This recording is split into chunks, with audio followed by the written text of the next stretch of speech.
Indian real estate history la first time ever. நம்ம G Square la 1+1 offer ஒரு plot வாங்கினா ஒரு plot free. Call 8939750009. Parameswaran இணைந்திருக்கிறார். Sir, பொன் கிருஷ்ணமூர்த்தி அவர்கள் சொன்னாங்க, மீண்டும் பிளவு, மீண்டும் காங்கிரஸ் ஜனநாயக பிளவினா காலத்தின் கட்டளை அதுவாக இருந்தால் நான் ஒன்றும் சொல்ல முடியாது அப்படிங்கிறாரு. அதற்கான வாய்ப்பு இருக்கா? அப்போ இருக்கிற போற போக்க பார்த்தா? இல்லை, இப்போ காங்கிரஸ் கட்சியினுடைய அந்த பிரமுகர் பொன் கிருஷ்ணமூர்த்தி சொன்ன கருத்துக்களை நாம் கேட்டுக்கொண்டுதான் இருந்தோம். அவர் சொல்வதெல்லாம் பார்ப்பது வியப்பாகவும் சற்று ஆச்சரியமாகவும் இருக்கிறது. ஒரு நகைச்சுவையாக இருக்கிறது என்று சொன்னால் கூட அது கௌரவமாக இருக்காது என்றாலும் அது அப்படித்தான் சொல்ல வேண்டும். அதாவது சிதம்பரம் அவர்கள் முதலமைச்சரை தனிப்பட்ட முறையில் நூல் விஷயமாக, அழகப்பா பல்கலைக்கழக விஷயமாக எல்லாம் சென்று பார்க்க வேண்டும். அதெல்லாம் அந்த வாதம் அவருக்கே சற்று நகைப்புக்குரியதாக இருக்கும். இரண்டாவது, அவர் கடைசியில ஒரு வார்த்தை சொன்னார் பாருங்க, எங்களுக்கான உரிய மரியாதை கொடுக்கவில்லை, எங்களுடைய மேயரை மேடையில் ஏற்றவில்லை, மற்றபடி உள்ளாட்சியின் பங்கு தருகிறேன் என்று கூறிவிட்டு தரவில்லை. அப்படியானால் அது காலத்தின் கட்டாயம் அந்த முறிவு என்றால் கிட்டத்தட்ட காங்கிரசும் அந்த ஒரு முறிவு ஏற்படக்கூடிய சூழல் ஏற்பட்டால் அதற்கு தயாராகி விட்டது போல் உள்ளது என்பதாகத்தான் நாம் அதை புரிந்து கொள்ள வேண்டும். ஏனென்றால் நீங்கள் 1996 நிலைமையை சுட்டி கேட்ட பொழுது அதெல்லாம் ஒன்றும் கிடையாது, எங்கள் கூட்டணி உறுதியாக இருக்கிறது என்ற பதில் கூறுவதற்கு பதிலாக காலத்தின் கட்டாயம் அதுவாக இருக்கும் என்றால் அதை நாங்கள் சந்தித்தானே ஆக வேண்டும் என்கின்ற ரீதியில் அவர் பேசினது அங்க உள்ள எதுவுமே சரியில்லை என்ற அர்த்தம்.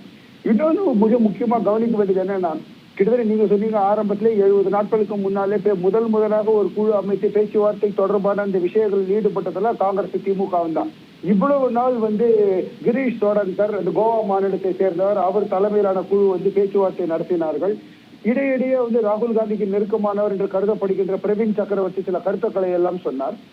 இப்பொழுது சிதம்பரம் சென்று மூத்த தலைவர் பார்க்கின்றார் என்றால் காங்கிரஸ் கட்சி ஆரம்பத்திலேயே சிதம்பரம் அவர்களை இந்த கூட்டணி பேச்சுவார்த்தைக்கு ஒரு தலைவராக அமர்த்தி அவருக்கும் முதல்வருக்கும் நெருக்கமான நல்லுறவு இருக்கின்ற பட்சத்தில் ஆரம்பத்திலேயே பேசி தீர்த்து இந்நேரம் அவர்கள் பிரச்சார களத்தில் அல்லவா இருந்திருக்க வேண்டும்.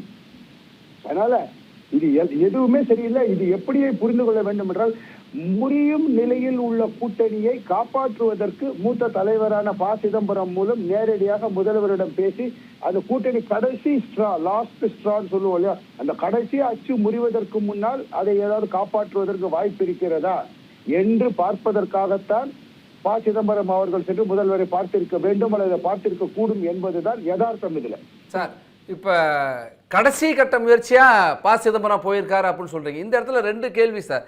இப்போ காங்கிரஸ்குள்ளேயே திமுக ஆதரவு எதிர்ப்பு அணின்னு 2 அணி உருவாயிருக்கா? இன்னொன்று, கிரீஷ் சோடங்கர் அவர் தான் மேலிட பொறுப்பாளர், அவர் தான் கூட்டு பேச்சுவார்த்தைக்கான குழுக்கான தலைமை அவர் தான். அப்போ அவரை திமுக விரும்பலையா? காங்கிரஸ்குள்ள 2 அல்லது மேற்பட்ட குழுக்கள் இருப்பது என்பது இது கைப்புண்ணுக்கு கண்ணாடி தேவையில்லைங்க. இது பல நாள் இப்ப மாணிக்கம் தாக்கூர் ட்வீட் போடுறாரு, எங்களுக்கு உரியதை கொடுக்க வேண்டும்ங்கிறாரு. சில நாளை காலையில அடுத்து என்னன்னு கொஸ்டின் மார்க் எல்லாம் போடுறாரு. அல்ல, காங்கிரஸ் கட்சிக்குள்ள ஒரு மாற்று கருத்து அல்லது ஒரு உரசல் அல்லது விரிசல் இருக்கிறது, ஏற்பட்டுள்ளது என்பது ஒரு மறுக்க முடியாத உண்மை. பொதுவாகவே என்னன்னு பார்த்தோம் என்றால் எல்லா கட்சிகள் தரப்பிலுமே இந்த பேச்சுவார்த்தை நடத்துவதற்கு அந்த மாநிலத்தை சேர்ந்த தலைவரை போடாமல் மற்றொரு மாநிலத்தை சேர்ந்த ஒரு நிர்வாகி அந்த மாதிரி ஆட்களை தான் போடுவாங்க. இப்போ உதாரணமா தமிழ்நாட்டை சேர்ந்த ஒரு பாரதிய ஜனதா கட்சி தலைவரை கர்நாடகாவிலோ இல்ல ஒரிசாவை சேர்ந்த ஒரு காங்கிரஸ் தலைவரை கேரளாவுக்கோ அந்த மாதிரி மாறி மாறி தான் போட்டுதான் பேசுவாங்க. ஏன்னா அப்பதான் பாரபட்சமின்றி தங்களுடைய கருத்துக்களை சொல்ல முடியும் என்று. எனவே கிரீஷ் சோடங்கர் முதல் முறையாக அவர்கள் கிட்டத்தட்ட 10 முறைக்கு மேல சென்னைக்கு வந்துட்டாரு. திமுகவில் பல்தரப்பட்டவர் சந்தித்திருக்கிறார், தமிழக கட்சிக்காரர்களை சந்தித்திருக்கின்றார்.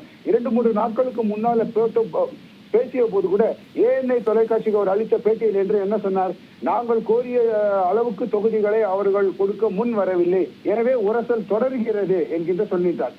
அது வெளிப்படையாக ஆன் கேமரா தொலைக்காட்சிக்கு முன்னால அவர் சொன்னதெல்லாம் இருக்குது. இப்போ 41 தொகுதிகள் அவர்கள் கேட்கிறார்கள் என்பதாகத்தான் தகவல்.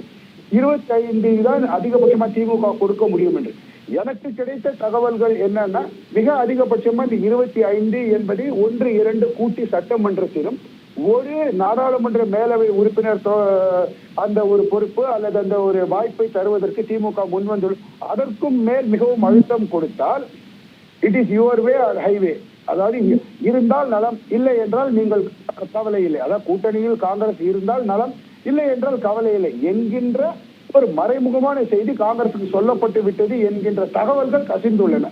அது எந்த அளவுக்கு உண்மை என்பதை நாம் பொறுத்திருந்து தான் பார்க்கணும். நன்றி சார், உங்கள் கருத்துக்களை பகிர்ந்து கொண்ட பைக்கி.